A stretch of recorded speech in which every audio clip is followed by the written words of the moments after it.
Welcome, everybody, to this episode of the RedBeard Podcast. On today's episode, we're going to be talking about Ready Player One, so strap in. Or strap on. Yes. Do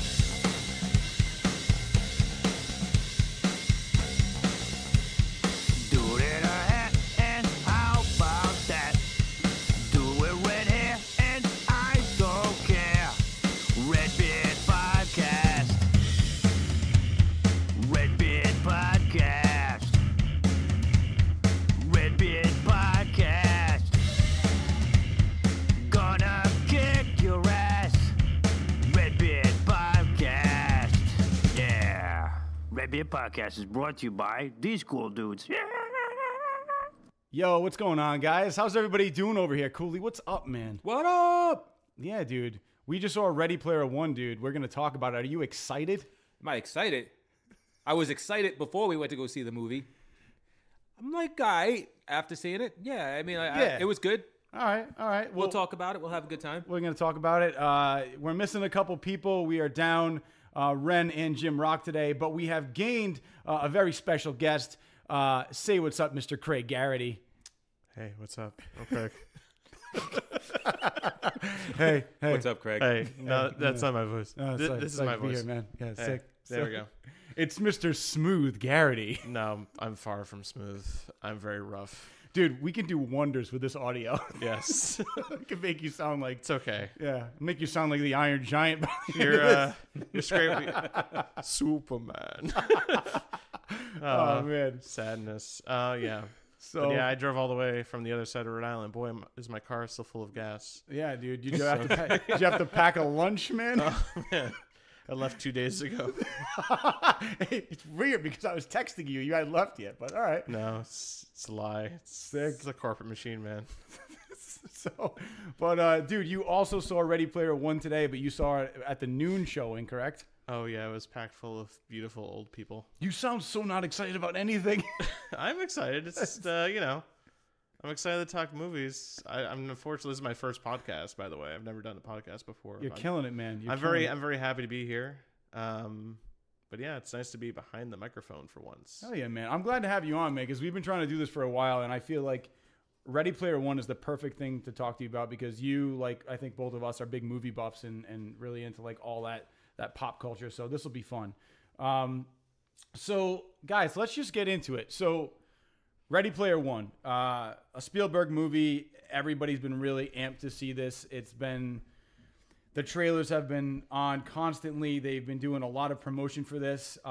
Just around the table, I think everyone here has read the book, correct? Yep. Okay, so we all read the book. So we kind of had some, I think, expectations going in on things that we were looking to see, things that we were hoping we were going to get to see, things from the book.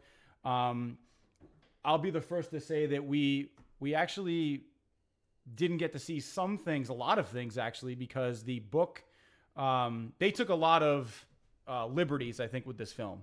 So let's go around the table and, shout it out. Let's start with Cooley first and just go around. So, dude, what are some of the things that you liked about the film first? Just let's talk about the positives, like some things that really stuck out to you. So, I mean, they did a good job just capturing the essence of the book, of the story, and basically the nostalgia aspect was definitely there. There were a lot of modern references as well, though. So kind of like it was kind of like a trip down memory lane, and then it was just also like here's all these other things that you'll recognize from today, right? Like, so I think they were really aiming for, like today's like youth, like this generation, and trying to get them a little excited about the nostalgia aspect. For us, we had a few call outs, there were a lot of call outs, like some things from the 80s, there were things from the 90s, there were things there were things from the 2000s. So, I mean, that's basically it in a nutshell, like all the great stuff. I mean, I thought the actors nailed it. Olivia Cook, I think her name was, actually, who played Samantha Cook, was fantastic. She was great. Who's the guy that plays Cyclops? That plays Wade in this. I will always call him Cyclops just because he wears a visor in the whole Yo, movie. Cyclops it is, man. That's Cyclops actually it a is. really good consistency, man. Cyclops was Nice. awesome in this Nice. movie. I feel bad because I want to learn his name because I'm hoping that he gets a lot of more work in the future because like he did a pretty fantastic job like capturing the like nerd excitement. Yeah, he Yeah. did. And I feel like he captured, if you read Wade in the books, like he captures the feel. Yeah. He has his own little take a little bit on like his nervousness because Wade in the book is like a terrible like schlub for the first part of the book, and then he Right. Yeah. grows into himself. But you know, Wade is introduced in a different way. He's kind of more confident at the beginning, which I kind of liked, but carries over to like the idea of like, it's a movie. I gotta build this character a bit faster than the book has a leniency to do. But you know, I personally go into a movie and I don't expect it to be a shot-for-shot remake of the book, or else it's going to be an 8-hour-long movie. Right. But for me, I enjoyed it thoroughly. There's a little bit of nitpicking I can always do,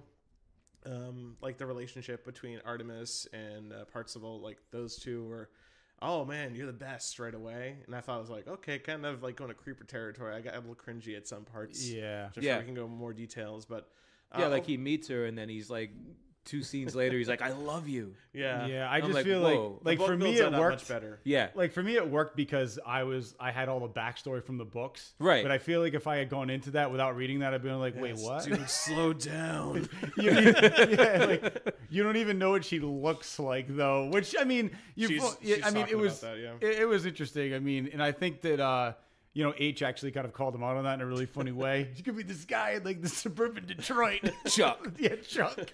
So, I mean, I guess the one thing that I really liked about this movie, the special effects were great, but I think one of the big standouts for me, and from the previews, I was not expecting to be into this guy. The guy who played James Halliday killed it. Oh yeah. Like, he was phenomenal. He actually won an Oscar for Bridge of Spies. He's the guy who stole the Oscar from Sylvester Stallone for Creed.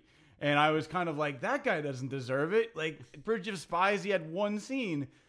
So I was kind of like resenting him a little bit, but going into this movie, he really just played like that guy who's so smart and just doesn't know how to interact socially. Like, I think he just played off that very well, and everybody knows somebody like that. Yeah. So it was just, he played that brilliantly, and I really enjoyed watching him on screen. So that was a big thing for me. Right. So, but I mean, did you guys? What did you want in the movie that was in the book that just wasn't there? I mean, there's a lot of things because they took a lot of liberties, but I mean, They like did. anything specifically. So I had a lot of concerns actually at the beginning of the movie. The movie significantly for me improved down the movie as it was going. I was terrified the first time like we see the Oasis and Minecraft pops up, and I'm looking at this. I'm like, oh no, what's gonna happen? And like, catch me if I'm wrong, but like that first race scene for a movie that celebrates nostalgia and like so much like we're just gonna throw every awesome 80. We're gonna put Duran Duran on this scene for no reason. I was like, I would really like to listen to like Billy Idol. Yeah. While they're rolling, didn't it seem very quiet when they were like plowing through the streets on the DeLorean, and then the T-Rex pops up, and we're seeing King Kong? There's no music playing in that entire scene, and that just stood out to me as a little odd. But there really wasn't. There any was not. I music? was listening. There was no audio track playing over. Maybe it was like a mistake in the projection in this room. I don't know, but there was no audio playing as far as soundtrack. There was crazy, good. man. I didn't notice that. Which I caught like for me personally, I thought that was a little strange because like, okay, we're trying like the first scene of a movie, and you could argue that is really the first scene of the movie, is designed to set the tone and the pacing for it and the attitude it's trying to go for. So I found the fact that there was this, we're going to focus on the sound. And it's kind of like the way I equated to it is when you're playing a video game at home and you're getting really serious, you turn down the music, you're focusing. So the focus I thought was kind of cool. And you saw these sound effects and the way that you hear like, the focus of the character, I think pulled in a lot. So like that's just one little detail. Mm-hmm. But as the movie went on past, I think the shifting point for me was the dance club scene. Past that, I thought, this is improving significantly as far as its pacing. There's a clear goal that the characters are going for. It's not really like shumbling in the middle. A lot of movies today have a lot of struggle in the middle of the movie, but I felt past the middle, it was actually picking up the right pace throughout the entire film. Okay. I'm done talking. For me, I'd say I missed the whole scene where like not scene, but the whole like section of the book where he was kind of like he became a loner. He was depressed. He was like, you know, just forging his own way, and then hatched this brilliant plan to infiltrate IOI, and it was all him, right? But in the movie, like they kind of like they just don't even go there. Like he's just kind of happy the whole movie, almost like he's just you don't get It's the best. yeah. Like his situation is just amazing, except for when his family got blown up. But like then it seemed like he didn't really have to those deal with characters that. we spent literally a minute with. Right. Yeah. Like, oh Yeah, no. there's no like grieving process after Yeah. that. Even like the nice lovely lady at the bottom, like the old lady who had the flowers, like there was Correct. a passive aggressive like, how's it going, Wade? And it's like, yeah, whatever, I'm gonna go my But she was still video alive. games No, now. she was still alive though. Yeah, which is weird because She was at the bottom of the giant explosion. Right, but she was totally still alive because she showed up. I'm pretty 'cause sure she there was showed a up and she drone was- right on top of her house. It planted a bomb on her face. Yeah, because she shows up and she tells Sorrento, like, you know, I know what you did last summer, and I know what you did last summer. Spoilers, bombs.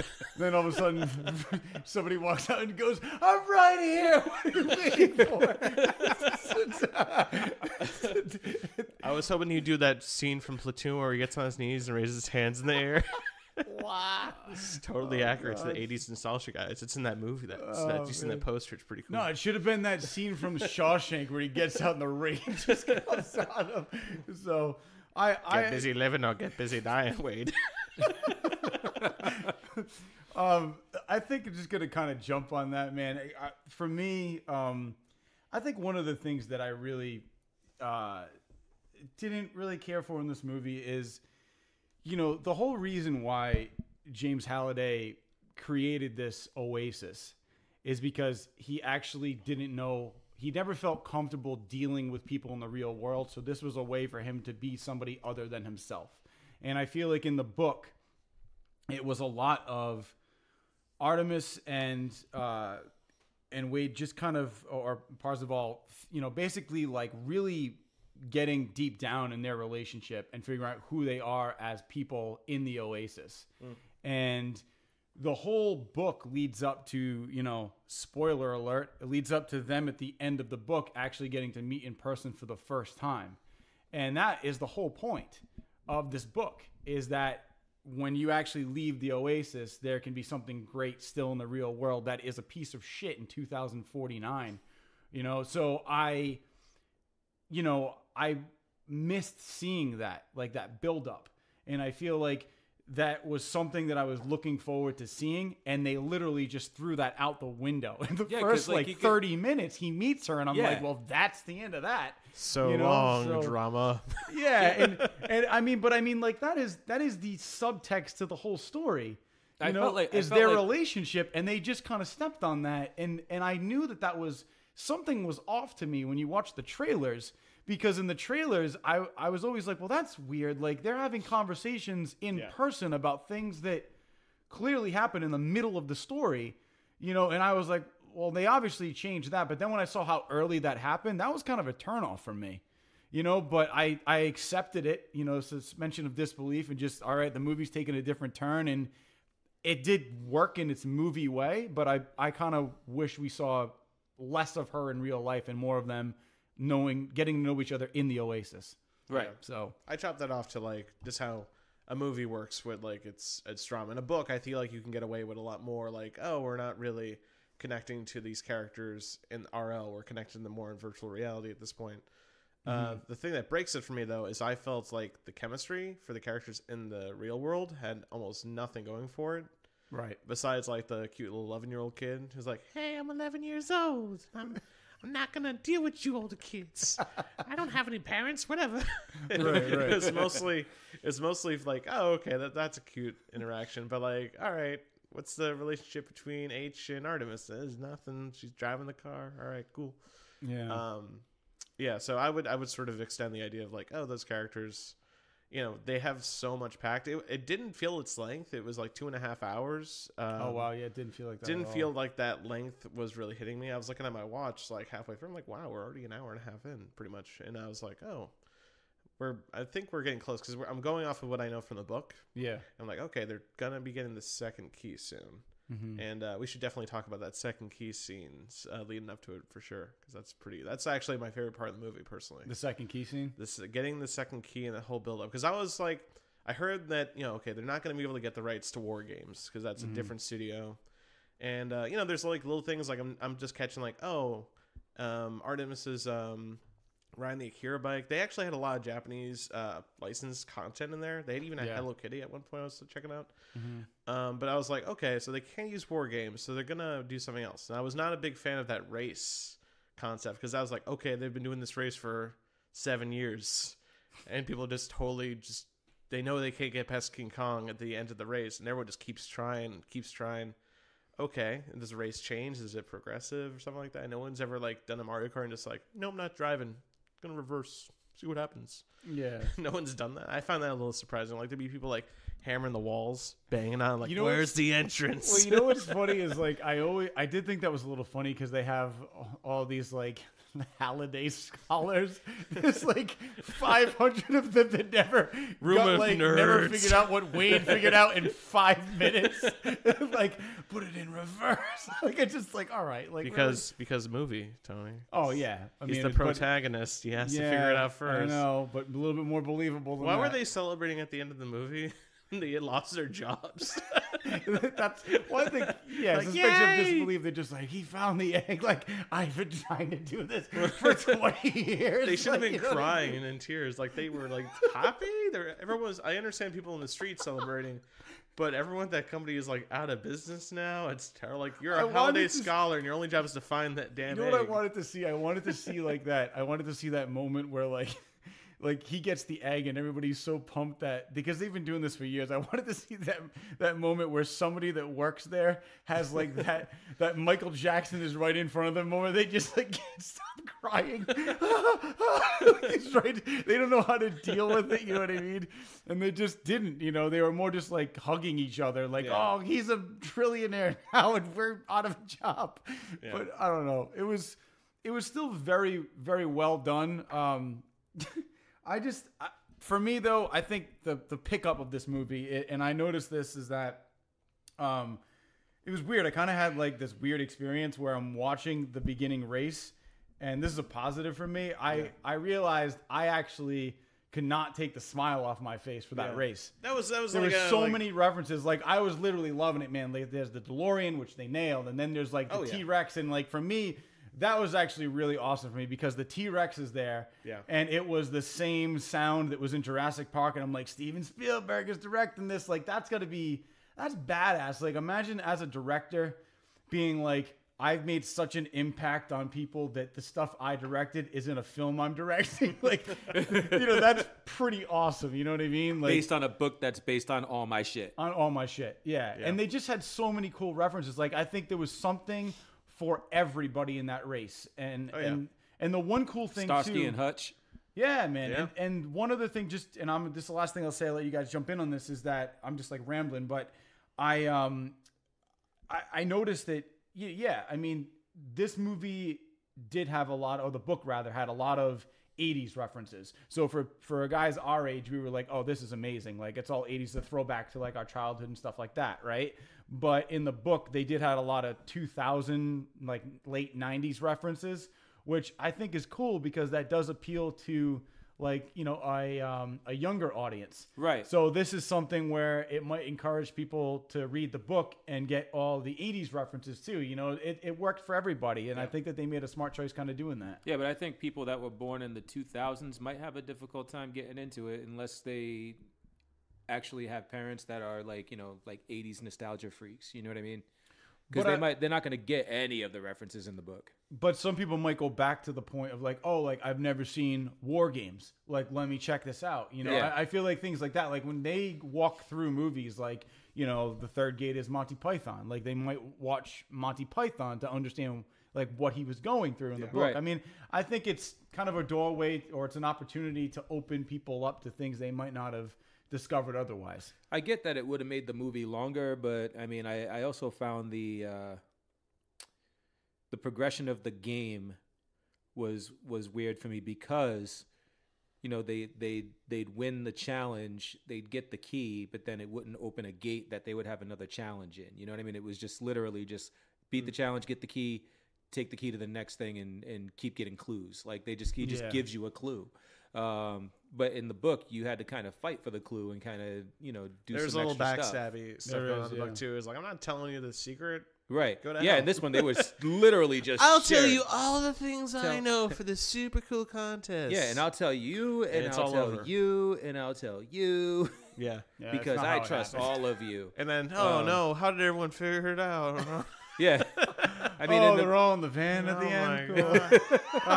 It's a good thing we lived next to each other all the whole time. Yeah. It was us or the convenient. Well, I think we've talked a lot about the first the key. So I think the nice thing about this movie, especially when it comes to discussion, is the fact that it's a very easy movie to say, okay, this is the first scene, this is the first act of the movie. Like I already aired my parts of like, that first part of the movie up to the race. The race was kind of fun. I got goosebumps.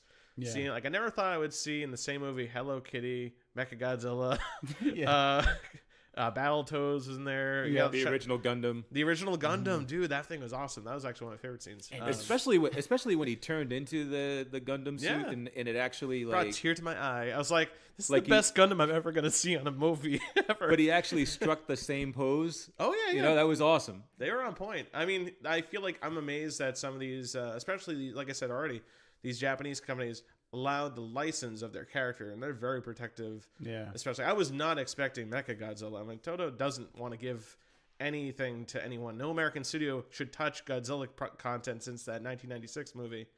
That's a lot of fish. But I feel like Spielberg has a lot of Oh, you yeah, know, it's backing. I feel Spielberg. like they trust him with that. They know that he won't take any like liberties and mess that up. Yeah. Did you see the Greatest American Hero logo Oh, yeah, for sure. on the side of his visor? Oh, yeah, there's a So right there. dope. So let's talk about the perfect segue. Let's talk about the references that we liked in the movie because there was Yes. a lot of things. So many. So many references. It's like that South Park episode, Imagination Land. You remember that episode where they literally had every copyrighted character? Yeah. we They are can't gonna, sue all of us. All right, let's go. we are actually going to talk about all these references, but before we do, we're going to take a quick break and hear a little bit from our sponsor. Supply and demand investing. Guys, not all investments are created equal. Did you know growth stocks devote most of their revenue in trying to expand or grow the company and offer investors little to no dividend payout? Sounds like fucking bullshit. Right? But value stocks split their revenue between trying to expand or grow the company and give their buyers dividend payouts. That sounds better. But the question is, which of these two means of investing do you think has performed better over the past 10 years? Well, to find out, go to supplyanddemandinvesting.com/redbeard. That's us, guys. Go to supplyanddemandinvesting.com/redbeard. Supply and demand investing helps compare investments in the hopes of delivering better than average results, whether they be long-term, short-term, or just something in the middle. And remember, like any good sports team, Like the New York Football Giants. yeah. When it comes to investing, there are times to play offense by investing in things like the S&P 500 and times to play defense by investing in things like bonds, CDs, or cash. So I say, go Patriots! Yeah, but if we're talking defense, it's the New York Football Giants all day. Yeah, but it's the Pats because they won last year.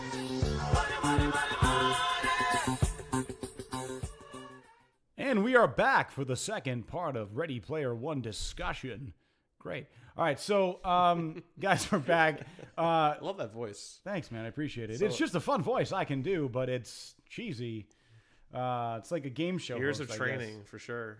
So, yeah. Years of training. Years of for me to training in the sound like, woods. what do we have for him, Johnny? So, come on down. Your wife comes down, honey, you're scaring me. Why are you in Who's the darkness? in our home? You're talking to yourself again? All right, let's get into the references in this movie, which were There are references in this movie? insane amount of references. Can I just say one reference that I really enjoyed that made me laugh out loud? Nah, because I was just about to say it. Oh, Well, I'm gonna say it. Nah, it was Chucky. Yeah. Oh my God, it's fucking Chucky. They got to use that one F-bomb in that whole PG-13 Oh, it was rating. great, Man. dude. They Didn't saved have it for the anything perfect else spot. that you liked better than that? Because No, that I was like did. the only thing that I was going to talk about. All right. Well, dude, there's a lot of other things you can talk That about. was legit the only thing I was going to say. All right. Well, I'm sure my you can find turn. something else out. I'm sure you can figure something else out. Trust me, because I heard you laugh a couple times, and I saw you. But I can't remember any of it. Well, I can go. You and then got you it, go bro. after, man. We're gonna. All right. I'll go. I'm gonna let Craig go first, and some stuff will come back. No, it's fine. It's fine. It's fine. He fucked up. He fucking took my shit. Hands are in the air right He now. took my All shit. right. I'm not going to say nothing. You guys talk. I'm going to fucking sit here and listen. Oh, man. Yo, so at the end of the RedBeard podcast, Cooley and I are gonna throw down outside. All right, bye, guys. So, dude, this is what this is all about. Bye, guys. I don't want to be a witness. So, all right. So Craig, what are some references that stuck out to you? Oh man, so many references. But really, I have to hold up. I'm a huge Kubrick fan. Okay. And the fact that The Shining is a huge part of the movie blew me away. Especially, like, we're in this age of like digital recreating like faces and actors and stuff like that. And like, oh, that's neat and stuff. Oh, Robert Downey, he looks like he's 22 again. That's neat. But the fact of like going to the Overlook Hotel and like seeing the hallway and seeing the carpet and going to that room and like seeing everything recreated, I thought it was a great twist that H had never seen The Shining, and that she's reacting to it like for a fresh perspective the entire time. But just the fact that they're in there for like a good amount of the movie, debatably, and they're exploring the hotel, and we see a little bit of Jack Torrance, but we don't see any of his face or anything. We see him like slogging through the maze, and we see the axe. I'm like, oh, come on, just show me Jack. And like, no, I knew that wasn't gonna happen. I was waiting, but I was like, they're gonna tease us. What's with Jack that. Nicholson up to? He's like hanging out by the pool. I actually thought digitally de-age Jack Nicholson, and I would totally be like the screaming kid in the theater, like, oh my God, it's Jack. You know what I thought they were gonna do? I thought that at one point where they were through the maze, they were Yeah. gonna run by like him frozen. That You would know have what I been mean? easy to do. Well, But how much of a it never check do happened. I you, was like, damn, man, they had such an opportunity there. how much of a check do you have to cut for Jack Nicholson to be frozen in ice for like one shot? Oh, it'd be great. It'd be great, man. Yeah, I mean, The Shining was an awesome. they got the Batman characters in there. You know, they could just have frozen Joker in the woods too. Yeah. I mean, I really did like the Shining aspect to it because honestly at one point it seemed like they actually just took shots from the movie. It gave me goosebumps, man. I was Yeah, like, this it is was- like a brand. It's like so like good at recreating. It's not exactly like, oh, the remaking. It's like, no, it's like they went back in time. It's awesome. But see, to my point earlier, even if people don't read the book, I guarantee you there are a lot of people who have never seen The Shining but saw that and are like, "What is this?" And they're gonna probably go home on and watch Netflix and it, piss their pants. Awesome. So, and you mentioned earlier too. I mean, you really wanted to talk about getting the second key. So I mean, like to your point, like what exactly did you want to get to on that? I'm curious. I thought it was a interesting deviation because we went from a very simple like, oh, it's war games, Matthew Broderick, haha, right. in the book to, oh, it's really about this lost love and the almost inability for able to like watch the movie. And it's like that was a really poignant thing. I think all of us have been in a relationship or wanted to be in a relationship at a younger age. We missed that chance, that shot. Nothing that brought something to the table that the book never actually did. They kind of hinted at it in the book, but they never really addressed it. So It's actually a cool point, man. Yeah. I like that. thank you. So we've all been there. Yeah. We've all like forgot to like write the Y, like circle the Y on that notepad. The leap Right. never that we've taken. given. I know. So Susie, if you're out there, I'm sorry I'm married. All right. It's- I know it was 6th grade and you were excited, but it's not going to work. so if you're listening, so Susie ain't yeah, listening. definitely. She's dead. Oh, that sucks. I'm sorry. No, I don't know. I'm All right, assuming good. things. I don't know, man. I mean, I'm just taking your word for it. Don't screw with me. There's probably a couple Susies out there that are dead, so it's not a big deal. Jesus, Craig. So, It's a fun podcast, you guys. all right, Craig. Jump in here and listen to mood, and I think we're gonna talk to Cooley for a bit now. So Cooley's turn. Cooley, did you have any references, or did you want me to go? Yeah, so like I'm wearing this fly ass Fly Eli Manning game worn jersey that's totally authentic because he told me so. I got it from the man himself. I wrote him a little email and he wrote me back, said he was gonna send me something, sent me this. Wait, no, are you serious, bro? Did that really happen? Nah, B. Oh, all right. Wow, dude. That didn't have totally. You're really didn't good at happen. convincing. Dude, he's I a believe good him. actor. I literally was like, why have you never told me this? Is that hat from Captain America? Yeah, Is that from Chris Evans? Chris Evans sent me this hat. Just want to let you know. I asked him, I was like, yo, B, loved you in as Cap. Some of that New England love, bro. I love the beard. Awesome. Love your mustache in the movie. So yeah, and I loved it when Chucky was in the movie. And Hell yeah, Chucky, man. that was already brought up, though. Dude, talk about Chucky, though. I just said the line that was said, but That there's was more about Fucking that. Chucky. that was it. That was the thing I wanted to say. So I'm done. All right, well, can I give you a little bit more on that then? I honestly like that they literally had like the legit Chucky vocals, you know what I mean? Well, of him it's- literally like jumping on people and stabbing them like that. And you see like everybody at IOI, like 5 people went out from like the 5 murders he did in 4 seconds. That was a great visual. I actually liked the war room aspect of it. That was actually one of my favorite sets. And now I'm thinking about it, they really, obviously it's virtual reality. They didn't have to spend a lot of money on sets in that movie. Like we got this nice war room, we got these cube rooms, and we got the stacks, and that's it. We gotta save so much money on this movie, Mr. Spielberg. All right. Well, I mean, I feel like he did have to save some money and be smart. I mean, because quick throwback. I mean, if you look at him, I think he learned how to use budget smart when they actually did Jaws, because they went like went so long over budget, and they were like 7 months overdue when that movie should have ended. They almost shut it down, but they ended up finish it in like a couple weeks. But you know a lot about this movie for some reason. What's that? You know a lot about this Jaws movie. Oh God! Should I check it out? I haven't seen it. Oh my God! Jaws is like the best movie ever. The shark is. Oh my God! The shark is a symbol. It symbolizes man. And its Have you destructive seen nature. the shark when he comes out for the first time? Oh my God! Fuck yeah! I want to do a 16-year-old girl podcast about seeing really deep movies and misinterpreting them. Seriously, so what'd you think about Jaws? Oh my God, the shark! But anyway, Deep Blue Sea. Oh my God. you know what's funny though? Were there any Jaws references? Because if there were, I didn't get any. Right? There was a shot in the water where I was determined to look for a shark and I saw no shark. What shot in the water? There was a shot in the water, wasn't there? Maybe I missed it because I did step out to use the men's room for about like a minute and a half. Maybe I missed that. But anyway, Yeah, easy. Well, we got our T-Rex in there. we got the T-Rex. Here's the one reference I was totally expecting this throughout the run. They were throwing Atari at the last gate.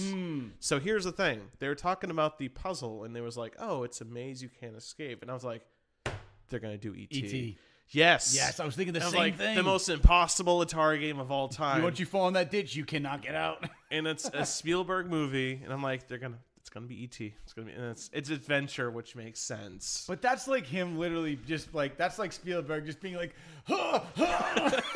like taking himself out. You know what I mean? Like, committing Japanese suicide was that's exactly what it was, yeah. man. But yeah, it's a matter of like principle, I suppose. And it was very poetic at the end. I was like, oh, we're gonna play adventure. That's the first Easter egg.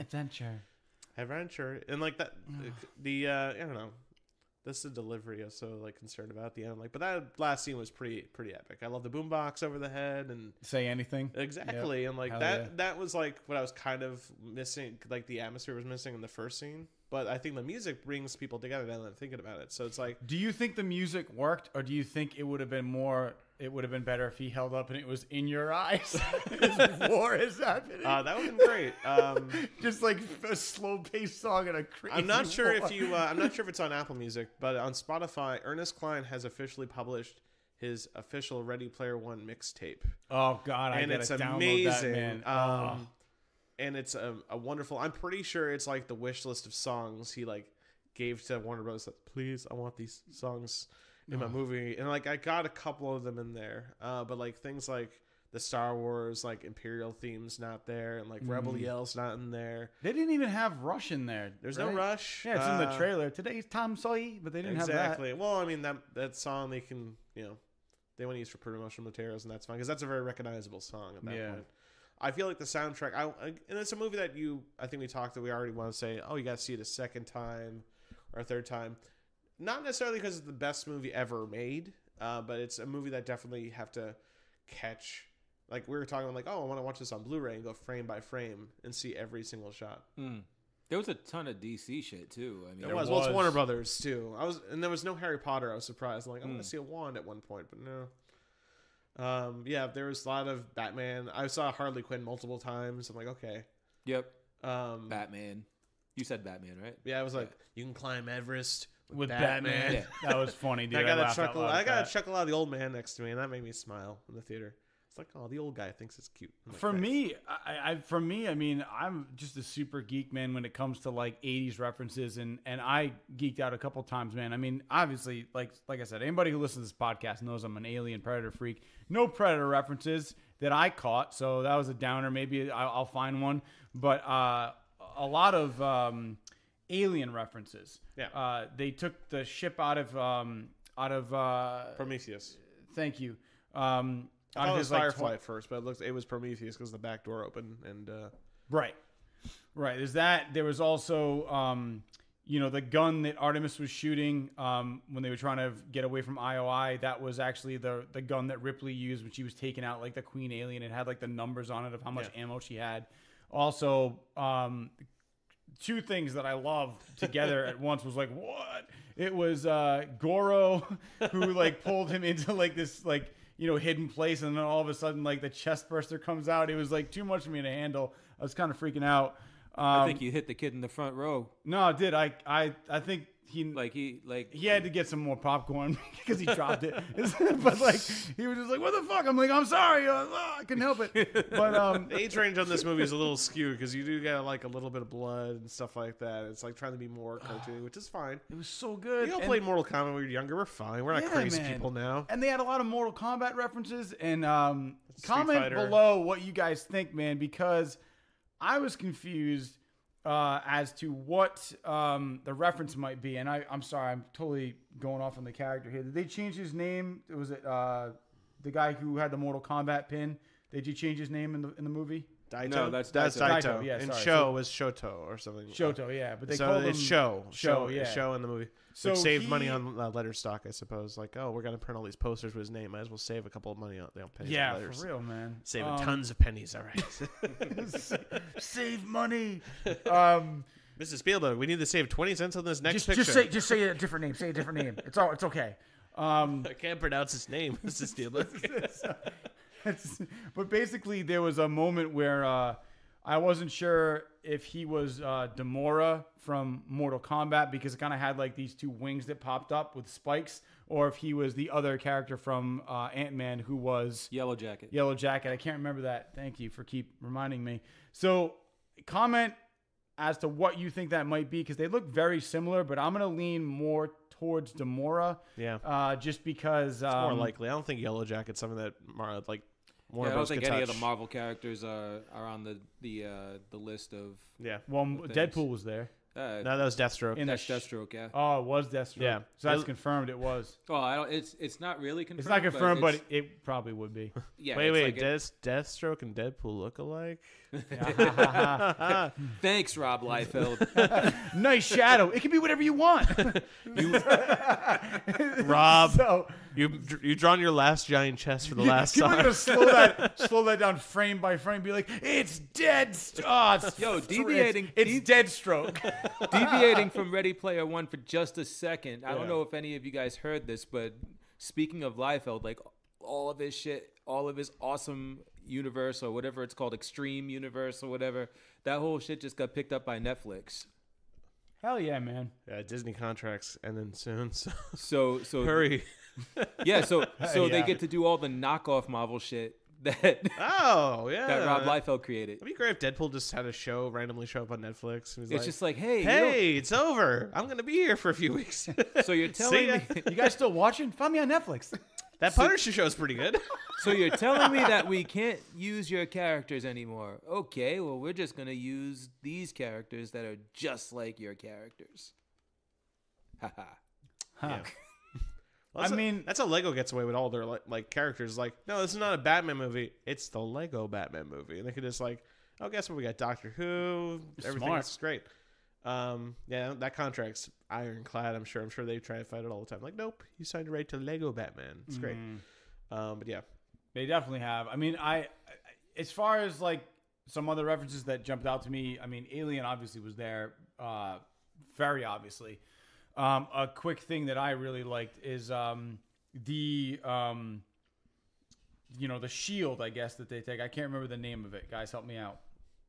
the shield of protection. The protection shield. It was It was unfortunately the highlight of it for you was not the orb not of the orb. Asivox. Yeah. Yes. There we go. Yes. I'm not sure if that's directly from anything personally. Well, there was a shield in the book that they put around Anarok's castle. It might be a Dungeons and Dragons thing potentially. I'm not an expert on that stuff personally. But it was more or less what that was being contained by that you brought up earlier. Yes. So the box that it was being contained was, or it was containing that was the box that the Mogwai was kept in the Gremlins movie, which there's this very specific handle to that. When they closed it, they left like a second and a half on the top of it, and I was like, "Oh, it's the," and I was like, literally, I was like another like huge smile on my face. I was like, "All right, I see what you did there, Spielberg. Very nice." So because he's in charge of Gremlins to some extent. He didn't direct it, but produced it, so that was a cool throwback. And obviously the Mortal Kombat pin, like again, another huge Mortal Kombat fan. But I mean, any other references that you guys want to bring up? There's so many. I mean, I think I want to start talking about a character or two, if that's do it up, because man. I actually liked IROC a lot in this movie, and he's voiced by what's his name? T.J. Miller. T.J. Miller, thank you. Yeah, good. Because he's this big, intimidating dude, and he just sort of leans in, and he's like a T.J. Miller voice, like, how's it going? My neck hurts a lot lately. Yeah, it's great. I like how he's like, how's it going? He's like, it's all right. The insurance doesn't cover. Or I was like, all right, man. So yeah, T.J. Miller actually was a highlight for me. For comic relief, man. His comic, I mean, because he's this big, intimidating dude. Is like, because a lot of times I've played video games where like this guy is an awesome, badass video game character, and he like talks like this. He's a deep voice, and like. Yeah. So he's the movie version of Mike Tyson. Exactly. Hey guys, how's it going? I can't do any voices. I'm sorry. Really good fight. It's great. I have it's a horrible Mike Tyson, but you guys get it. Yeah, he's a big dude. He beat the shit out of us, but Oh yeah. If Mike Tyson came in right now, I'd run out the window right behind me. I'd be like, oh god. Yeah, man. Yeah, but I feel like there was a lot of good performances. Ironically, the performances by the characters improved when they're inside the Oasis. And it was kind of funny. It was like art imitating life. Whenever we were outside the Oasis, I'm like, I want to get back to the Oasis. I was like, I want to get back in the thing that debatably the movie is all about. Like, you want to spend less time in. It's like, oh, people are in the Oasis too much. Because it's better. And it's terrible outside. So I'm actually aligning to the characters in this movie with like, I don't want to be in the real world. It's terrible. And there's like just people standing in the street with goggles on. They look like zombies. It's terrible. True. It's like The Walking Dead. Columbus, Ohio edition. Yeah, seriously, man. Fear the Walking Dead, Columbus, zombies. I mean, I think the cool thing about this whole movie was it really is, it could be a prediction of what's to come if, we're not we are not careful as a society. You know what I mean? I feel like we get sucked into our devices, where, I almost walked into somebody today because they weren't paying attention as to where they were going, because they're looking down at their phone the whole time. There's got to be that separation. So one of the things that I did really like about it was the very end of the movie where he's like, I agreed that it was, we made it a rule to shut down the Oasis on Tuesdays and Thursdays. And it's like, yeah, I get it. Like, your real world may actually suck on Tuesdays and Thursdays, but you got to find a way to kind of ground yourself in reality. Yeah, real life is real. You know what I mean? Like, you have to literally take a step back at some points and realize that, like, where you are in reality is also important. So it might take Tuesdays and Thursdays to improve on that in some way, so that maybe gradually the Oasis is kind of like an escape, like a vacation, but it's not somewhere that you have to go to literally like survive mentally, and I thought that was really cool that they did that because that wasn't something they did in the book. The other thing that I thought was really interesting too is, they really show you the real world as kind of like a Walking Dead, like a post-apocalyptic kind of setting where it's like you wouldn't want to live there. So the entire world, you're like, yeah, get me back into the Oasis, and I think they did a really good job at actually making you feel how frustrating the real world was. But they also hinted at the fact that there are parts of the real world that are not as bad, because when his aunt gets upset that her boyfriend spent all that money, she's like, this was our out. This was our escape. Like, she had a plan to go somewhere that was nicer. And they never really kind of talked about what that was, but they kind of like where they are as far as like, their section of the country is crap compared to some other countries that may have kind of survived this like awful place that the world has gone in. Yeah. You know what was dumb though? There was a part that was really fucking dumb. Like, eye-rolling dumb. Like, I was just like, the fuck out of here. What was that? There was a scene that implied that people were just walking around the city with their fucking VR goggles The rules on. are kind of weird, and like you saw the people who are Master Chiefs, like, let's run down the. And it'd be funnier if they were like bumping into garbage cans. Yeah, like I mean, how are they like unfortunately, not running into shit? So the explanation for that is because movie. And Right. Yeah. Because movie. That's my official explanation for it. It's the real world would be like people bumping into garbage cans, but like fuck off, I'm in the way. And it's like no, like, and they did a good job establishing in the first like scene where he's putting on the virtual reality gear. All right, this is my track pad I run on all day, and I can run, I can jump and stuff like that. But then like, what about these people who are in the street who just have the goggles on? They just run down the street and like getting hit by a car. Yeah, there's been tons of fatalities every day. They just turn into coins. Yeah. They die in real life. It's Yo, one that thing- shit. Speaking of coins, that shit was just as bad as BB-8 being able to, have coins inserted into him and then shoot them out at people. What about the scene where BB-8 killed hundreds of stormtroopers on that walking machine? Yeah. And he's like, the robot has the highest kill count so far of any of the main characters. I wasn't here for your in any movie. I wasn't here for your last Star Wars discussion, so I'm getting mine in right now. But anyway, Oh my BB-8 God. is the most ruthless killer in that series. I mean, I think one of the cool things though, or I guess, one of the things that stuck out to me, and I'm gonna turn this over to you, Cooley, in a second, but one of the characters in the movie OG was played by Simon Pegg, who literally just had an American accent, which was great. Hi, I'm Simon Pegg. Seriously, I swear. It No, it's sneaking out of me. it threw me off. By the way, but before we get into that, I wanted to say, I don't know if anybody noticed this, but there's clearly somebody who is like a Halliday scholar. She's the red hair girl who was like always like you felt like she had the answer. Yeah. She should have been the hero of the movie. Yeah, at the very end, she grabs the thing and she's like, she goes, oh my God, she goes, he's still broadcasting. I was like, oh, she's British, and screwed up for that second. Yeah, her but accent. whatever. Also, at the end of the movie, she kissed a man without his consent, and that is not really cool at all. Yeah, man, I was like, excuse me. It's a terrible message. terrible message. It's 2045. You can't just kiss a random guy. Yeah, you got to ask permission. You got to ask permission. I'm going to contact consent HR. on both parties. But I will say, man, dude, you had a very good call out. So go for it, man. What's going on? You mentioned this earlier, OG and so forth. Oh no, just the fact that he wasn't like in the movie a lot. Yeah, man. I mean, Like, you I mean, read like, the book, so you know. I mean, he was in the movie like for like 30, like maybe a minute or two tops, like in some flashback scenes, right. Like where they were showing like, but he wasn't even really the focus of the flashback. It was, and then they had like at the very end, he shows up and he's like, I am Ogden Morrow, but you can call me Og, right? And it's He was like a huge character in the book too. But yeah, in huge the character. book, he's like, figuratively and literally, like he was a larger. He's character. the Waz to his Steve, Yeah. bro. And like I was expecting him to be a more major part of this movie, and the whole ending of the book, like the way that they overcome everything by him like kind of saving the day and giving them the rigs that they need to actually get back into the Oasis and finish the fight. Never happened. Also, he had not, Artemis and Parzival have not met yet. Exactly. And it's like, man. she's in that room. In that Yeah. room. She has And decided not to see you yet, Seth. She's going to be in that room until it's all done, man. And then you're going to finally meet up for the first time. Isn't Like that you said cool? earlier, it was the biggest part of the book.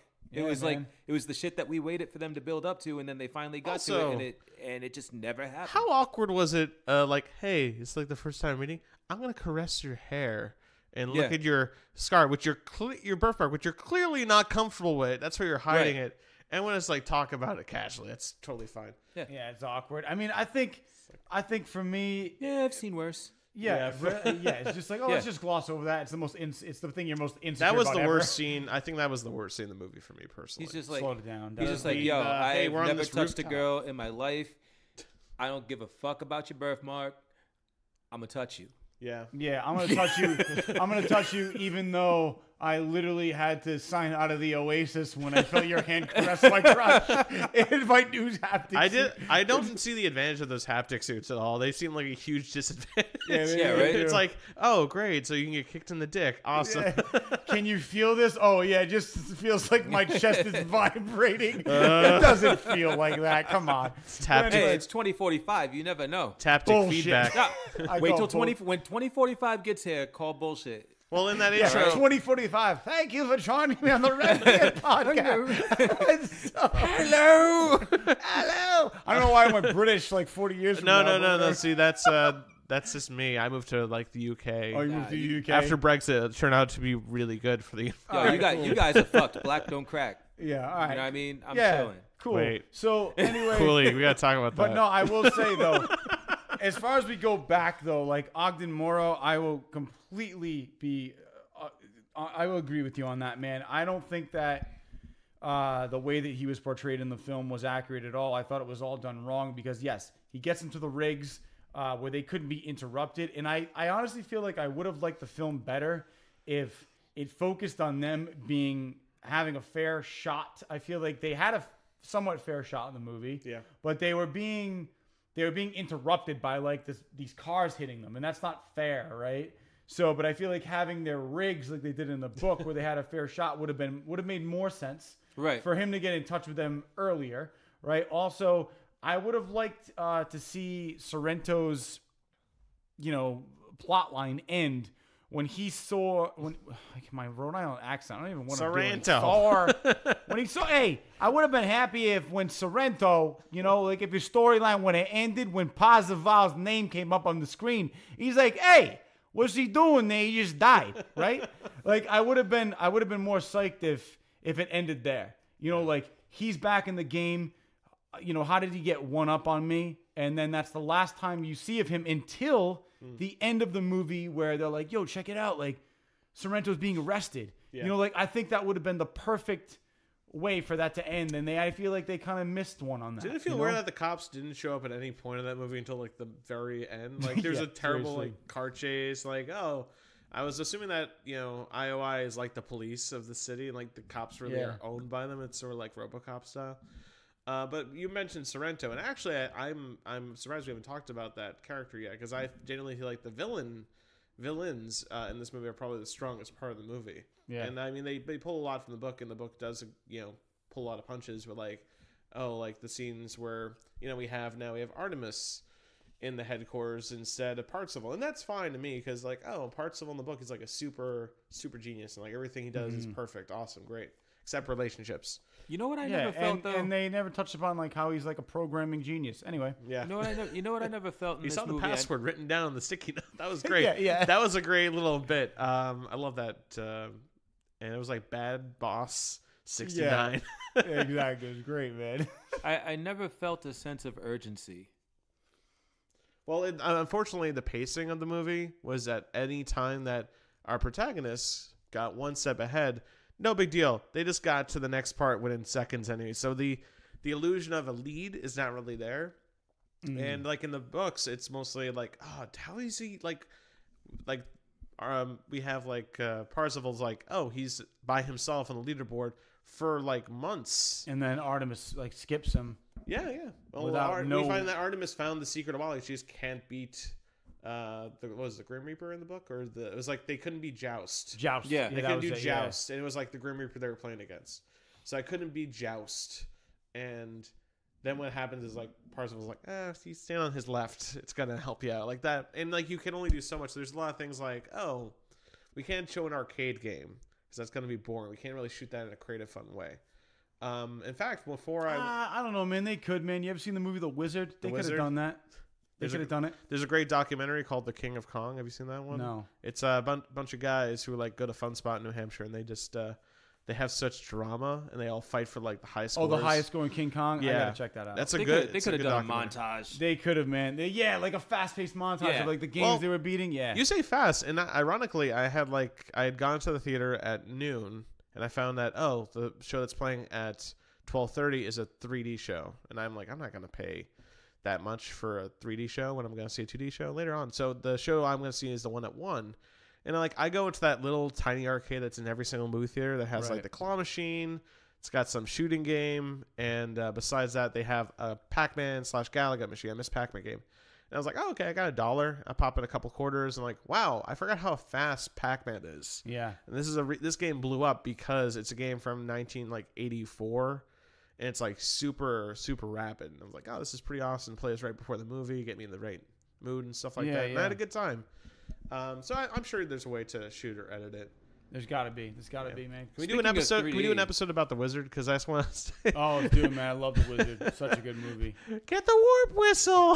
Speaking about 3D, How do you know about the warp whistle? The game's not out yet. Jimmy, found another world. Yeah, we actually saw it in 3D, and I didn't really see any like amazing 3D shit. Like nothing The stood best out to 3D me. shit was 9, 8 IMAX. Yeah. I like it's best part. I saw. It's always the best part. Yeah. I don't understand how no movie has gotten like that good. Oh god. I only see personally. But that shit's been out for been out for like 5 years, 6 the years. best 3D When you thing I ever saw in oh my IMAX. gosh, it's the future of movies, guys. The best 3D experience I ever had at IMAX when I went to see the animated Polar Express. With Tom Hanks. Oh my god, the snow is right in front of me. Oh my god. Well, this is of all movies that you want to see that would look good in 3D. You'd hope, This Ready would Player. be, yeah. It's a game about virtual reality.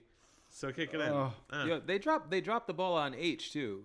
Yeah, they did. We can like talk big about that time. before we go on. So yeah, because H was such a big reveal. But like the avatar that they chose The was voice like so was weird, and like someone who's read the book, I'm like, that's clearly. What's the actress's name? I know her from Master of None. Yeah, I know as well. I can't remember her name though. But she's a tremendously good actress, and like I was watching, I was like, that's clearly her voice just made in a lower pitch. Right. And like I almost want to assume like most people figured it out before, like, oh, okay. Yeah, Dropping them hints. but the fact that they chose to go with like a Robot. cyborg like orc, whatever the hell he it was an interesting character because it was just weird. a regular. If it was a regular dude, would it have been better? Like if it was a regular dude, bro, maybe you have like a Bud Light T-shirt on. Well, I mean, like a part backwards of hat. it was that it was like the complete opposite of what she really was. It She's was a a pretty white tall person. it was too. a white male in the It was like blue skinned. I don't think it was white. It was definitely not brown or black, obviously, but it was like right.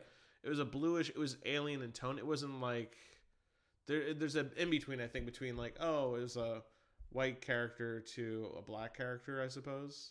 In the book. Yeah, in the book. I don't recall how the character's described. It's definitely not cyborg-like in any way. No, but I I mean, almost think of it like when I thought of H in the book, I almost thought of like my friend I had when I was in middle school. He was like a little chubby kid like me. right. We just hung out after school and like watched movies and played video games and ate food that was terrible for us. Yeah, and like that's what I wanted to see from that character is like something that made the audience look at this character and be like, oh, this is just another dude Yeah. that It's he's my hanging bro. out with, right? My Like best and, friend. and I said my best friend. right. It's like we're still best friends. Yeah. Always good. And then when they meet, it's kind of anticlimactic because Oh, it's that just, was like, hey, yeah. it's like, okay. oh, She like snuck up behind him, grabbed him, and like started. It's me. Yeah. It's me. It's me. H. I swear. It's like, H, is that you? yeah. And I was like, okay, Yeah. that part's over. Let's move on. Anyway. Yeah, there's a lot of things to like, and a lot of things to love. Well, it's a movie because it's a movie. But I mean, like overall, as a movie, it was a really fun movie. I thought it hit on a lot of the shit it was supposed to hit on. I thought it did a good job of, like I said, capturing the tone and the spirit of the book.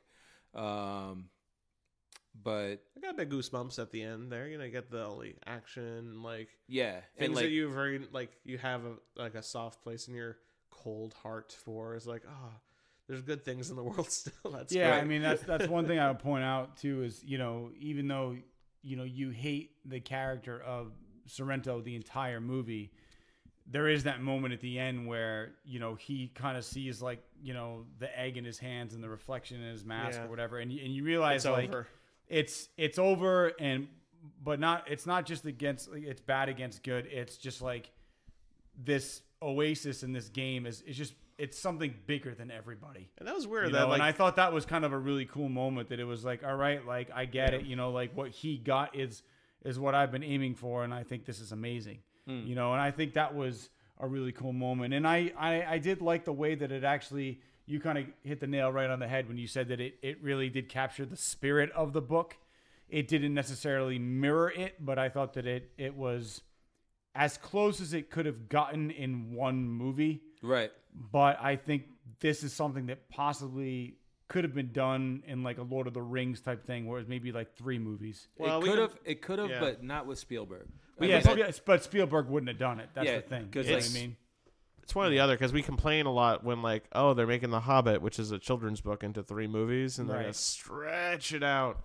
And like debatably, I was actually thinking that the way here. I was like, oh, I could see this being a 2-parter, but I think like modern TV has kind of spoiled us, and when it comes to how much we take for granted, like our characters developing. Like I know Jon Snow, like he's a good friend of mine. Like I know that character because I've watched him over like 6 seasons of Game of Thrones, and like you watch, you know, The Walking Dead, and like I know it's not as strong as it used to be. When a character died on The Walking Dead, it was like a big thing because you have known this character for hours and hours and hours. So when we see like, oh, this movie has to rush elements. At first, I'm like, well, it's, you know, not like TV where we have all this time. But then we see other movies where like, oh, well, this movie could get it right. Because, yeah, they're not introducing 2 worlds. They're not introducing multiple versions of the same character. right? Yeah. I want to go on record fair point, man. Definitely. I want to go on record and say that as a visual thing, like this movie was amazing. Yeah, I'll diddle that. But I gotta say, Future Man is still my favorite, like, nostalgia grab. I still have to watch that. I'm sorry, because I haven't watched it either. Have you seen the movie I recommended? Well, here's my deal. I'm not sure if you've seen it, but have you seen Turbo Kid yet? Yeah. You saw Turbo Kid? I watched it. Okay, so I promise you I will watch Future Man. Yeah. Have you seen Turbo Kid? No, he mentioned Future Man, and I watched like a scene of that, and it was funny. I just haven't had time, but I want That's to. That's a TV show. The Turbo Kid is a movie. It's a movie. Turbo Kid was great. It's a movie. As soon as like the kid like rides his BMX bike in the air, it says Turbo Kid. I was like, yeah. Whenever like I watch a movie with me or my wife or my friends, are like, yeah. There's like a bike jump in slow motion, and it like captures nostalgia in a good way. It's not like, and like I never felt I was being beaten over the head by nostalgia in this movie, which is weird to say. I was surprised how. In what movie? In Ready Player One? In Ready Player One. Yeah. Because it's not like this is Chucky. This is something you should be enjoying. They were quick references. Do you remember? It's moved at such a rapid pace, and the screen is so flooded with everything. I think it numbs you down to like, oh, these are things I recognize. And yeah, like you'll have to watch it more than once to find it. Like, oh, it was like Wreck-It Ralph. Hadouken. That's cool. Yeah. Neat. It was like Wreck-It Ralph. Yeah, like Freddy Krueger gets killed in one shot, and if you not quick enough, you won't see it. You know. Right. Well, I mean, I definitely will also go on record and say that I did enjoy the film, but the only other thing I can say is that they took a lot of liberties when it came to following the book, but that did not make it a bad movie. It was still a very good movie that I thoroughly enjoyed, and I recommend that anybody should go check it out. With that being said, let's actually play a quick game of Would You Rather. First question for Mr. Craig Garrity is, would you rather have a Lamborghini in your garage or a bookcase with 9,000 books and infinite knowledge? Knowledge. I totally get that. I get that reference for sure. Because knowledge is power. Yeah, that guy with that stupid ass commercial. He's like, I'm in my garage, my Lamborghini. I'll tell you what's more important. I've watched that whole ad, and he like talks about his books. Awful. It's awful. You know what? I'm gonna get those books because I can at least dump those at Savers, and hopefully someone's gonna read them. Because I'm not gonna. Seriously, man. I work my Lamborghini, so much. But you know what? Do you guys like network marketing? All set. You know what? I'm pretty sure Lamborghinis, a free Lamborghini is always nice. but I'm pretty sure the insurance and like the registration. Oh, it's awful. Oh man, I'm sure that doesn't attract tickets at all. Let me tell you this though, man. If you can afford a Lamborghini, paying the insurance on it is a non-issue.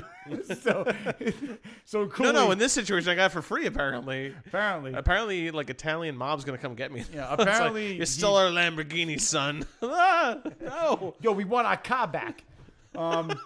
Yo, would you rather have a Lamborghini in your garage or a bookcase with 9,000 books and infinite knowledge, Cooley? Go. I'd rather have a Lamborghini. Wow, you trade knowledge for a Lamborghini? Fuck is knowledge gonna do for me? So you could be mad Yo, smart. I'm mad fucking smart right now. You see me fucking living the life? Yeah, no, but you I want a could- Lamborghini. But you do. I'll sell that shit and fucking pay my house I think off. the catch is you can't sell a Lamborghini in this scenario because that's too tempting. I think. Yo, you guys need to chill for a second. Hold Yeah. up. So you're gonna give up infinite knowledge, which could make you rich, over like what you have now in a nice car. Yep. Word. The So man's giving his piece. yeah, I'm gonna actually just jump into that question. I'm actually gonna take 9,000 books and infinite knowledge because I will make that money back in like a day because I'll be Bradley Cooper from fucking what the hell's that movie? We have- Limitless, bro, and make that money back in like Son, a day. Think He's about about to this, go though. limitless. Think about this though. What? We currently have access to limitless knowledge. Yeah. Well, We have limitless access knowledge, but not always the most acute or accurate Limitless, knowledge. but not infinite. You can say, "Well, I can Is learn that the about same all." thing? I can Kind learn all of, about. yeah. I can learn Why about. are they- I wasn't going gonna to say anything. But why are there two different words? You're talking about limitless knowledge, but like the knowledge out there is not all accurate. Like I can go out there and learn about that flat Earth theory, bro. But- Seriously, but, yeah. But it, It doesn't. says on Wikipedia that if I look outside my house, there's water, but I see My man. grass. There's My no man, sun. though. That's the moon. Yo, real talk Movies, though. cheese. Yo, real talk though. Yo, real talk. Yo, real talk podcast. Let's do it. Yo, you gonna let me fucking talk, or you gonna insult the way that I speak? No, dude, I'm just saying. Listen, Real talk. Stop it. it doesn't say that it's gonna put the knowledge in your fucking brain automatically. You still have to read 900 books or 900,000 books to get your infinite knowledge. So fuck that. I'm getting the Lamborghini. Quick payoff. That's like All instant right, word. gratification for Hey, sure. everybody's entitled to their own opinion. I'll take infinite knowledge. All right, you'll take the What's the going to be more impressive to the ladies? A decade. By the bookshelf? time you're done getting your infinite knowledge, you'll be fucking dead and in a coffin. Listen, man, if I have infinite knowledge, bro, I'll know how to make the Matrix and then inject that into my skull. All right. This is such So, a happy podcast. You're going to be dead before you read all those right. books. Hope next you're happy question, with your death. bitch. So, all right, Stupid here we science, go. bitch. I'm just All gonna science hashtag Hashtag, magnets, I think it's bitch. backwards. How do they work? All right, here we go. Haha, internet jokes from 2014. All right, let's find a good one. I'm gonna find a really good one here. All right. Would you rather, Craig? Would you rather reverse one decision you make every day, or be able to stop time for 10 seconds every day? Ooh. Very video game esque. It is. Seems like a power up you would get. Choose your in own the adventure. Oasis. I don't know, I make a lot of dumb mistakes that like are fractions of my day every single day. Like I trip over my shoelace, or I like say something wrong, or I say something like I mess up handshakes with Cooley. So All the time. I'll go in for like Oh, the yeah, cool. no, I've done that The cool before. handshake. Oh fuck no! Reverse time. And here's my question though: is it Bill Murray rules where I don't age, or do I still age? And like Cooley's gonna look at me one day and I'm gonna look like I'm 50 years old. Like, what the hell is happening, Craig? I'm reversing too much. But it's 10 seconds every day. I feel it's like not I feel- multiple 10 how seconds. long is it freezing time for? Would you rather reverse one decision you make every day, Yeah. or be able to stop time for 10 seconds every day? 10 seconds, because that's usually how late I am for work. Okay. So I will punch in late. Wow. So the whole purpose of this question is just so you can punch in on time. I just don't want to be tardy anymore. All Toddy. right. Toddy. Hi, Rhode Island. Hi, It's Rhode not Island. Just me. I drove all the way from Cranston.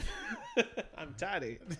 So, all right, cool, man. So Craig wants to punch in on time. Cooley, what about you? I don't know. I would go the other way, just because I don't know, because it's not clear to me that I'm gonna be able to. Like, if I stop time, it doesn't seem like I'm gonna. Like, if I stop time, I can't do anything either because time stopped, and it's like fucking. Might as well just keep going. You know what I mean? Like, if it said if it stopped time for everybody else, I probably would still go the other way because 10 seconds isn't really a whole lot of time. Okay. And I'm super slow. I mean, I don't know if anybody's ever seen me in a foot race, but I'm not fucking good at that Are you shit. Usain Bolt? Yeah, so, you know, Reminds to me run of 40 yards, it's going to take me like 5.6 seconds probbe. What's the best clock longer. stopping movie ever? Is it like Clock Stoppers? Is that the only one I can think of? Yeah, it's got to be. Clocks. There's not a lot of stop and time movies that aren't like perverted, I guess. Time Bandits? Time Bandits, that's one. All right. Truman Show. That's not time stopping. That's just a guy. There was that TV show, man, back in the day where there was Quantum this girl Leap? who was like an alien. She could stop time by going like this, and then it would come back when she went like this. Oh, it's Saved by the Bell. No, it's not Saved by the Bell. That's No. anyway. But he had the power to stop time. Freeze. Yeah, that's not it though. It's not Saved by the Bell. Okay. What about Heroes?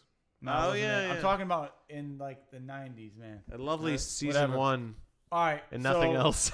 Yeah, it's We're the just- only thing that was good. I'm gonna answer this quick. I would just say reverse one decision because I feel like if you stop time for 10 seconds every day, it's kind of the same thing. But if I could reverse one decision, I could always be like, that was a bad decision. But then I can go back and then choose to change it or make the same decision again. So I don't know, whatever. I feel like 10 seconds could be kind of the same thing. So let's actually just go around the table right now with a Cooley set of questions. All right. Would you rather wrap your mouth Something sexual, I can tell. around There we go. a fake phallus Yeah. Mm-hmm. or A real fellas. or Real. walk across a salt mine barefoot with paper cuts all over your feet? How long are we talking with the phallus? You even Yeah, as question long that. as you want, man. Okay. If you want to keep that shit in your mouth Phallus. for an hour, man, it's all good. Phallus. Do I gotta make it come? What? Yo, it's As fake. Louis C.K. would say. It's fake. If you do that, Then yo, then you're you got good. skills. Yeah, Then you got Oh. skills. you got skills.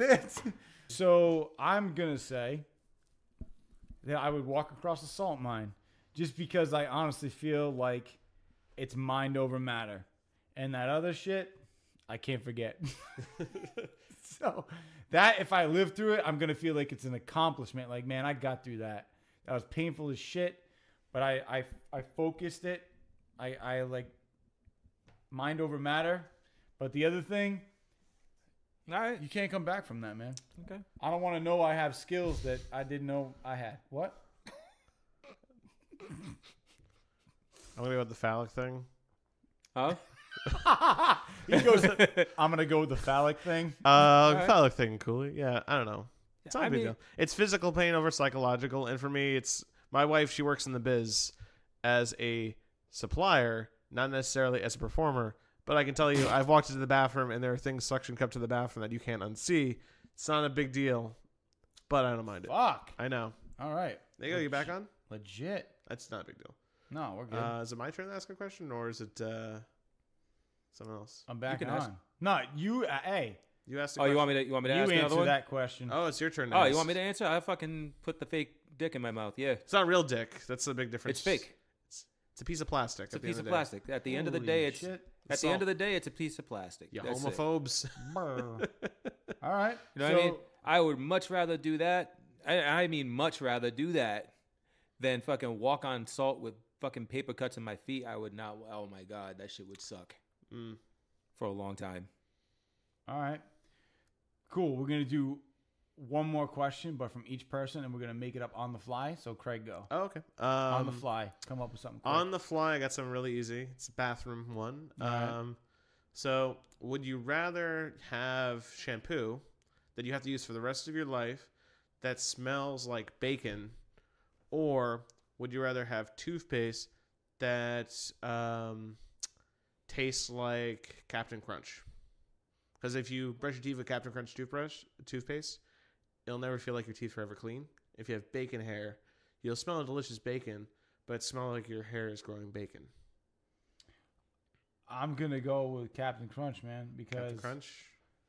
I don't want my hair Ahoy. to smell like bacon, and I love Captain Crunch. You love Captain Crunch, so there's an untapped market. If Kellogg's is listening to this podcast, we'll be able to kick it in. Yeah. That's all I gotta say on that. Go. I'm going with the shampoo. Shampoo, bacon. Bacon. Well, you have bacon lip balm, so it makes sense. Bacon smells delightful. Word. Yeah, man. Make people's day. Like, yo, I smell bacon in here. What's that? What is that? Oh, it's my hair, bro. There you go. All right. I'll go with bacon shampoo myself. Yeah. All right, cool. My last. I hate the feeling on my teeth from Captain Crunch. That's all. That's I why. need to have like the most mint tasted like toothbrush ever. It's never. You know, in other countries they have like cinnamon and stuff like that. It's not weird. Weird Cinnamon. foreign countries. It's America. We use mint. Last question of the night. Yeah. Well, last question from you. Yeah, from me. Cooley's Would gotta you wrap us rather have to take a shit for 30 minutes straight? I'm talking like ongoing, like water shit, 30 minutes straight. Or have to pee really bad and you're able to go for 3 minutes. It's a good party trick right there. I mean, I shit for 30 minutes straight almost every day, so Should go see a doctor. that's probably not normal. that's my choice. Anybody who knows me, like in my immediate family and my like, you know, just people that be in my house all the time. Yo, I be in your house all the time, and Like- that's not a thing I know. Yo, you be in my house Not enough. every now and then. Every now and then. But I mean, like the people that live with me The more you know that I take that long in the So bathroom. that's why It's- we're recording in my house tonight. Yeah, You had an explosion It's- earlier. All right. it's my quiet place. All right. I would say I would rather just have to go really bad and go for 3 minutes and be done with it. I don't got 30 minutes to just shit straight. Craig.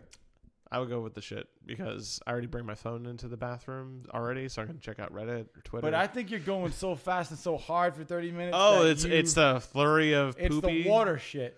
You know Oh, what I'm it's talking like about? it's like reverse vomit. It's coming out the other side. Mhm. Like, blah.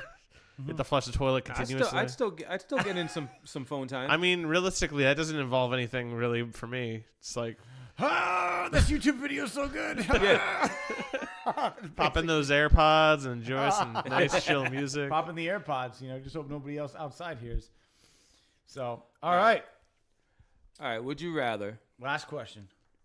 slowly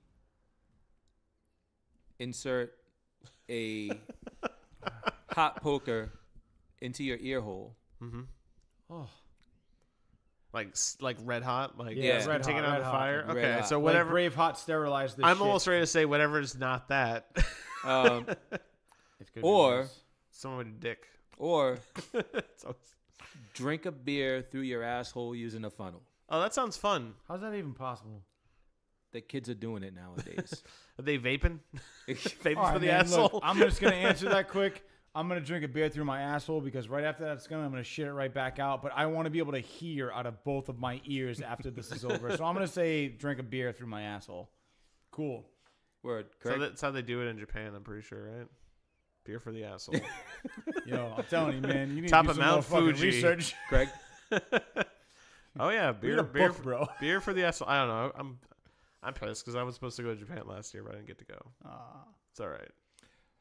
Yeah, so there it is. Bear through the asshole for Craig, Tony, and myself. That's a I good mean, band. I'm gonna save that to my list on my phone. I have a note that just Guys- says band names. Look out for our next YouTube video. It's gonna be the three of us drinking beer through our assholes in a funnel.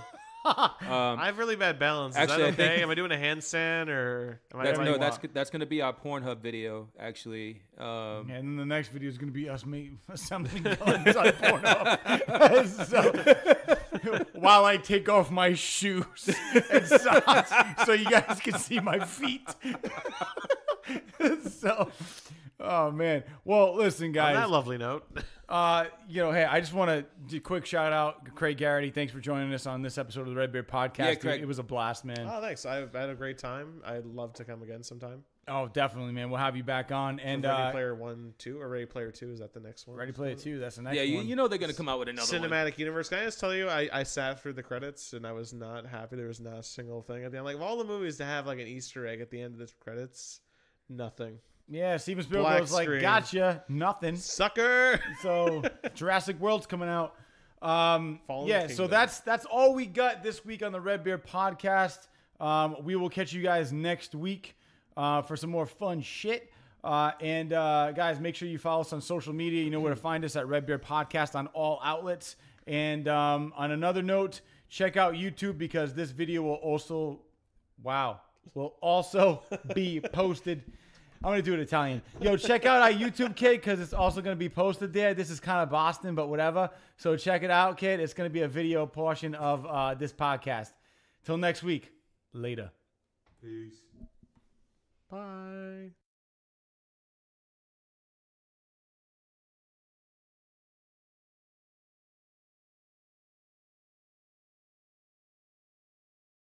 Oh, man. I think this- my phone died. All right. Oh no, his phone died.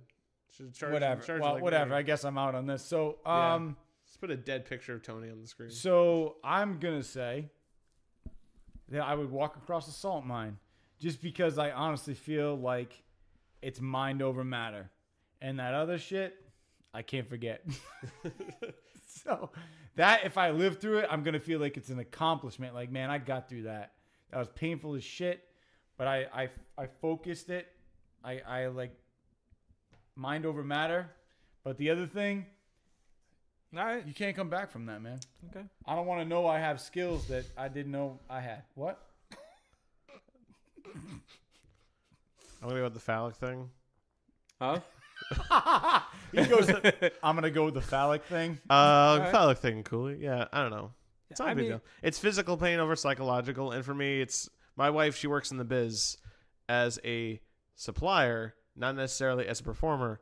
But I can tell you, I've walked into the bathroom, and there are things suction cup to the bathroom that you can't unsee. It's not a big deal, but I don't mind it. Fuck. I know. All right. There you go. You back on? Legit. That's not a big deal. No, we're good. Is it my turn to ask a question, or is it someone else? I'm back can on. ask. No, you, hey, You asked. A Oh, you question? want me to you ask another answer one? that question. Oh, it's your turn. To Oh, ask. you want me to answer? I fucking put the fake dick in my mouth. Yeah. It's not real dick. That's the big difference. It's fake.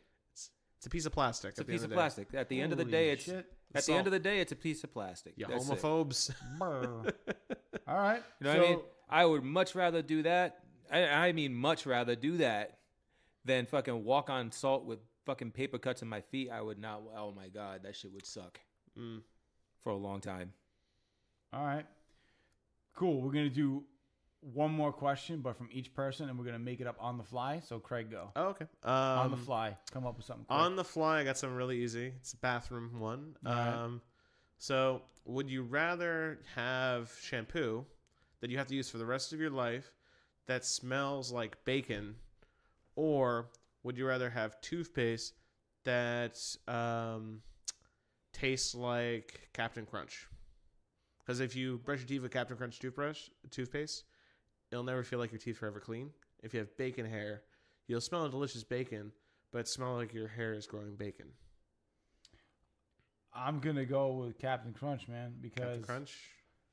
I don't want my hair to Ahoy. smell like bacon, and I love Captain Crunch. You love Captain Crunch, so there's an untapped market. If Kellogg's is listening to this podcast, we'll be able to kick it in. Yeah, yeah. That's all I got to say on that. Go. Oh, I'm going with the shampoo. Shampoo, bacon. Bacon. Well, you have bacon lip balm, so it makes sense. Bacon smells delightful. Word. Yeah, man. Make people's day. Like, yo, I smell bacon in here. What's that? What is that? Oh, it's my hair, bro. There you go. All right. I'll go with bacon shampoo myself. All right, cool. My I last hate the feeling on my teeth from Captain Crunch. That's all. I That's need why. to have like the most mint tasted like toothbrush ever. It's never, you know, in other countries they have like cinnamon and stuff like that. It's not weird.